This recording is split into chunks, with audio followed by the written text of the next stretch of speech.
तूफान निसर्ग की महाराष्ट्र में महाटक्कर हुई है। तबाही की लगातार तस्वीरें आ रही हैं। अलीबाग में तूफान का लैंडफॉल हुआ, रत्नागिरी में जबरदस्त तबाही हुई। एक एक तस्वीर बहुत डराने वाली है और सारा मंजर बयां कर रही है। कोंकण से मुंबई तक सुपर साइक्लोन कहर बरपा रहा है। कहीं छत उड़ गई है, कहीं समंदर उफान मार रहा है। बड़े बड़े पेड़ तिनके की तरह उखड़ गए, घरों को जबरदस्त नुकसान पहुंचा। अगले 1 घंटे महाराष्ट्र में अब भी भारी है।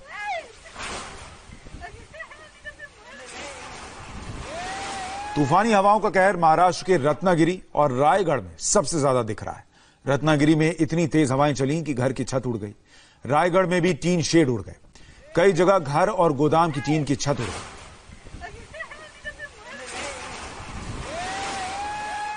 रायगढ़ में महातूफान निसर्ग का लैंडफॉल हुआ तो जबरदस्त तबाही मचाई। जो तूफान के रास्ते में आया तिनके की तरह उड़ा। बड़े बड़े तूफान की इस टक्कर में धराशायी हो। सीधे चलते हैं तूफान के बीच अलीबाग में रिपोर्टिंग कर रहे संवाददाता राजीव सिंह के पास, जो बता रहे हैं कि कैसे सुपर साइक्लोन ने कहर बरपाया।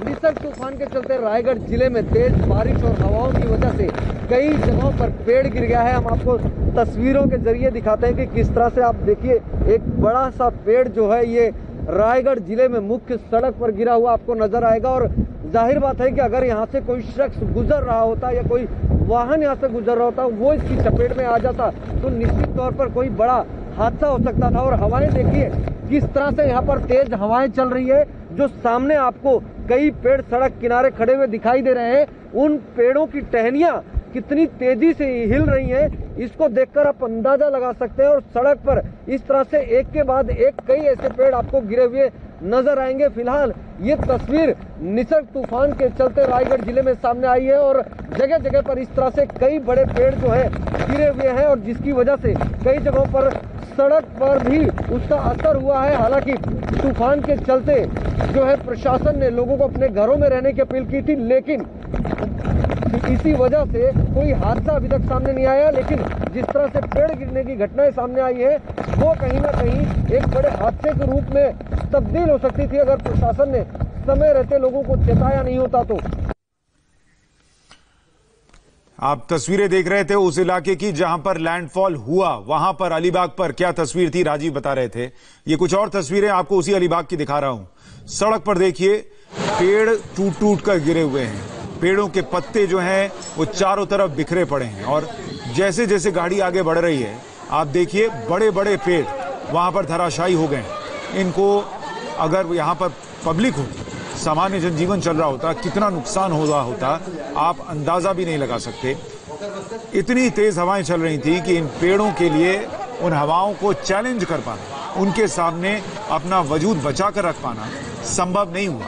आज इन पेड़ों ने दम तोड़ा है, लेकिन अगर एनडीआरएफ ने जगह खाली न कराई होती, अगर पहले ही प्रशासन मुस्तैद न रहा होता, तो इंसानी जिंदगियां दांव पर लग गई हैं। ये तस्वीरें बता रही हैं कि इस तूफान ने किस कदर रायगढ़ में कहर बरपाया है, अलीबाग में कहर बरपाया है। इसके अलावा रत्नागिरी से बहुत सारी ऐसी तस्वीरें आई हैं जहां बड़े बड़े पेड़ गिर गए, बड़े बड़े पेड़ों को धराशायी होते देखा गया। ये तस्वीर आप देखिए कैसे पूरी की पूरी छत रत्नागिरी में, रत्नागिरी का दपोली इलाका है ये, जहां पर मकान के ऊपर से टीन की शेड उड़ गई। रायगढ़ के श्रीवर्धन बाजार में भी मकानों के शेड उड़ गए। रायगढ़ और रत्नागिरी दोनों जगह आप देखिए। और रायगढ़ में तो देखिए जो टीन के शेड उड़े हैं वो हवा में उड़ते चले जा रहे हैं, बहते चले जा रहे हैं। जहां से उड़े, जहां से टूट कर बिखरे, वहां से कहां पहुंच गए, उसकी तस्वीरें हैं ये। और कितना लोगों के लिए खतरा है, सोचिए। कोई अपनी घर की बालकनी में खड़ा हो, छत पे खड़ा हो, ये टीन के शेड उड़ते जा रहे हैं और किसको नुकसान पहुंचा दें ये कह भी नहीं सकते। और वही तस्वीर रत्नागिरी में भी सामने आई।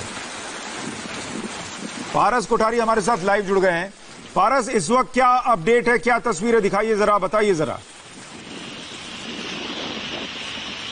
बीएमसी के कर्मचारी आ गए यहाँ पे किसान पेड़ को काट कर, उसे काट करके सड़क को खाली करने का काम अब वो शुरू कर चुके हैं। अभी यहाँ पे बीएमसी के वो भी कर्मचारी हैं जो पेड़ की टहनियां काट रहे हैं। आप देख सकते हैं अपने हाथों में एक औजार लेकर आए हैं और ये पेड़ की टहनियां धीरे धीरे छोटी छोटी टहनियां काट के इसको अलग कर रहे हैं। और जाहिर सी बात है इस पूरी प्रोसेस में काफी वक्त लगेगा क्योंकि पेड़ काफी बड़ा है, काफी नुकसान पहुंचाया है। 2 गाड़ियों को पूरी तरीके से बर्बाद कर दिया है। मैं इनसे भी जरा बात करने की कोशिश करूंगा कि अकेले काम करेंगे या इनके साथ कोई और भी होगा। सर आप बताइए, आप अकेले आएंगे या कोई और भी होगा आपके साथ? कोई बीएमसी की गाड़ी का कुछ नहीं आने वाला है? छतरी पकड़ना है इधर, अकेले आए यार, कैसे पकड़ूं? कितना समय लगेगा सर उसको साफ करने? अरे पूरे 15-20 मिनट लगेंगे। अच्छा 15-20 मिनट लगेंगे। अच्छा एक चीज और बताइए, और कितनी शिकायतें आई हैं आपके पास पेड़ गिरने की आसपास के इलाके से? कोई जान माल का नुकसान हुआ है अभी तक? किसी को चोट पहुंची है? नहीं। तो देखिए ये इस वक्त अपना काम कर रहे हैं, पेड़ की काट छाट करके सड़क को खाली कराने का काम कर रहे हैं। उन्होंने बताया कि और भी बहुत सारी शिकायतें आई हैं बीएमसी के पास अलग अलग इलाकों से मुंबई के, जहां पर पेड़ गिरे हैं और उससे नुकसान पहुंचा है। जनहानि की कोई खबर अभी तक नहीं आई है इनके मुताबिक, लेकिन आप देखिए अभी तक सबसे राहत की बात यही है कि किसी की जिंदगी जाने की खबर नहीं आई, ये सबसे अच्छी बात है। लेकिन नुकसान तो हुआ है, पेड़ बड़े बड़े पेड़ जो गिरे हैं उनकी वजह से किसी की गाड़ी का नुकसान हुआ है, किसी की दुकान का नुकसान हुआ। अब ये बड़ा पेड़ इस दुकान पर गिर गया है जिसको आप देख रहे हैं, और दूसरी तरफ एक दूसरा पेड़ गिरा हुआ है। सबसे राहत की बात यही है कि क्योंकि लोग घरों में थे, लोगों ने इस बात की गंभीरता को समझा कि इस तूफान के वक्त बाहर निकलना बहुत खतरनाक हो सकता है, इसलिए जान के नुकसान की खबर नहीं है। लेकिन ये बड़े बड़े पेड़ कई जगहों पर गिरे हैं मुंबई के, ये बताया जा रहा है। दूसरी एक बड़ी बात आपको ये भी बता दूं कि एक खतरा, हवाओं की इस आवाज को सुनिए, आपको पता चल जाएगा कि मुंबई अभी भी इस तूफान के खतरे से बाहर नहीं निकली।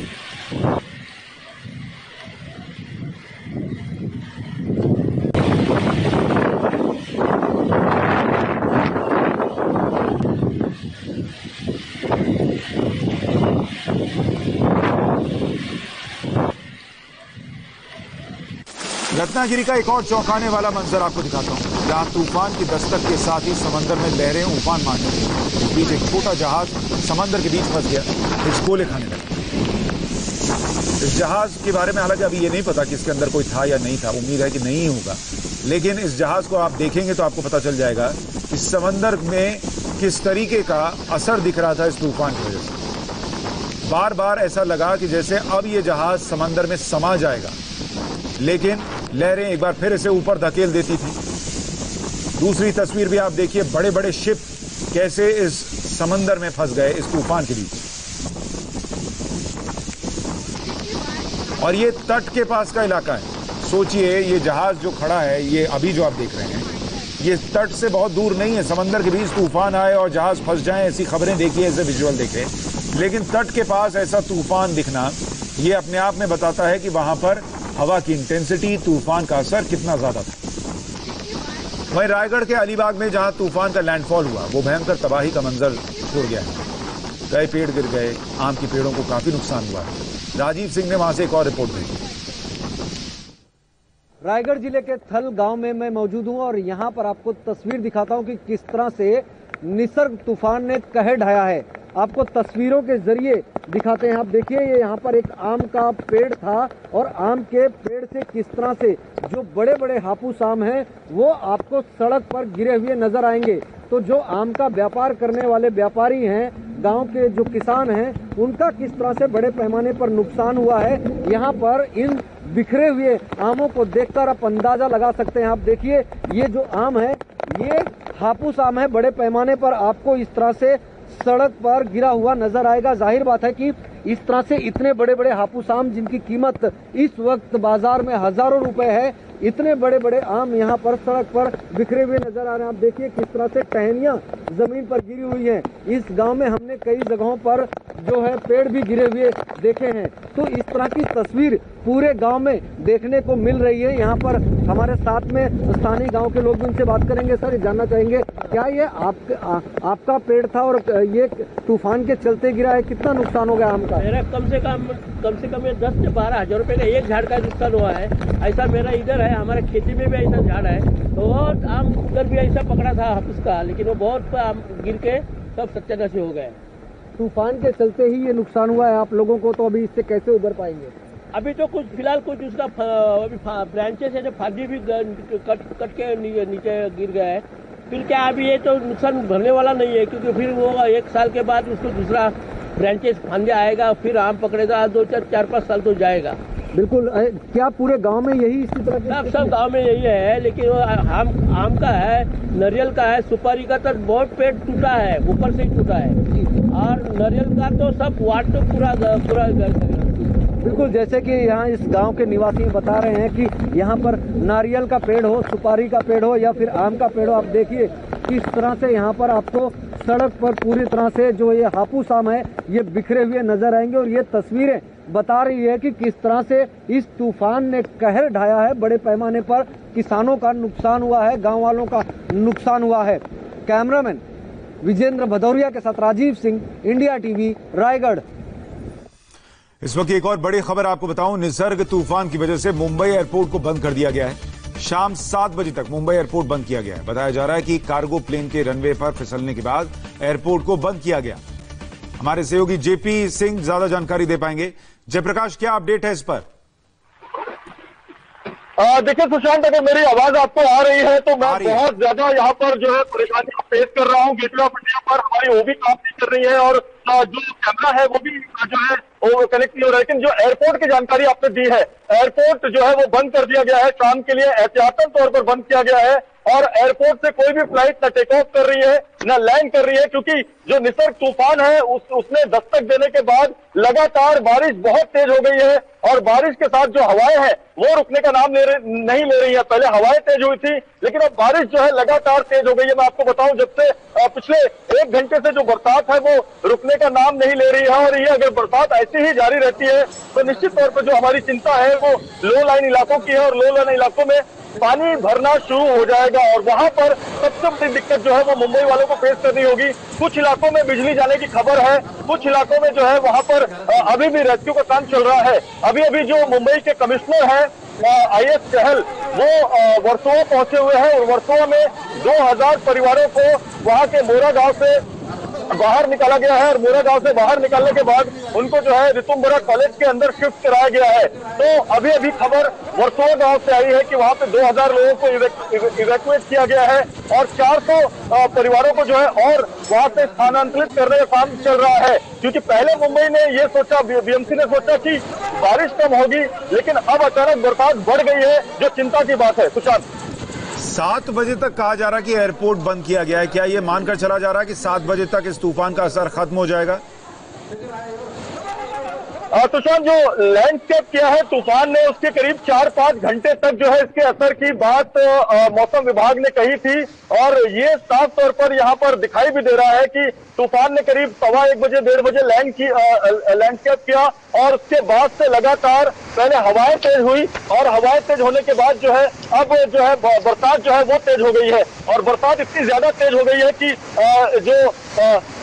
जो छतरी है वो आप पकड़ के रह नहीं सकते और इतनी ज्यादा तेज है कि विंड बहुत ज्यादा तेज है। जैसे मैंने आपको बताया था, रायगढ़ जो है उससे गेटवे ऑफ इंडिया जो है वो नजदीक है और जिसकी वजह से जो यहाँ पर चीजें हैं वो बहुत ज्यादा जो है असर कर रही है। सुशांत, दिनेश मौर्य के पास एक बार चलते। दिनेश, उस पालघर में है जहां पर पहले सबसे ज्यादा खतरा बताया गया था, लेकिन अभी तस्वीर अलग है। दिनेश, अब जबकि लैंडफॉल के करीब 2 घंटे से ज्यादा वक्त हो गया है, पालघर में कुछ तस्वीर बदली है, वहां की स्थिति क्या है, दिखाइए जरा।